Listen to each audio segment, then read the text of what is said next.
Beste momenturen batean esaldu dudanez, korronte atalean ikasle guztiek, bai irakaslea, bai ikasle guztiek normalean, guk ematen badiego maimena, iruzkinak egin aldituzte. Zer gertatzen da ikasle batek egite dituenean iruzkinak edo egite dituen iruzkinak gustatzen ez bazaizkigu. Desaktibatu aldiogu berari, konkretuki berari, iruzkinak egiteko aukera.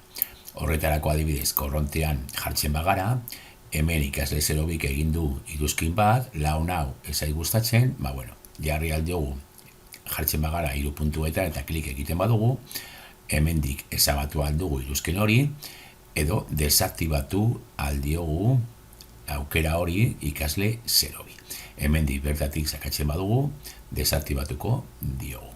Berdin egin aldugu hemendik, jendea sakatzen badugu, eta ikasle bakoitzaren edo ikasle batean sakatzen badugu, ikasle zero bat adibidez, aukeratzen dugu, eta ekintzetan sakatzen badugu, berriro daukagu, 3 aukera.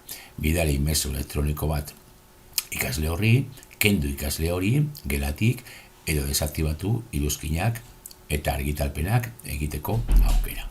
Bi era hauetan, kendu aldiogu, ikasle bati arazoak baldin baditugu, bere iruzkinekin, aukera hori.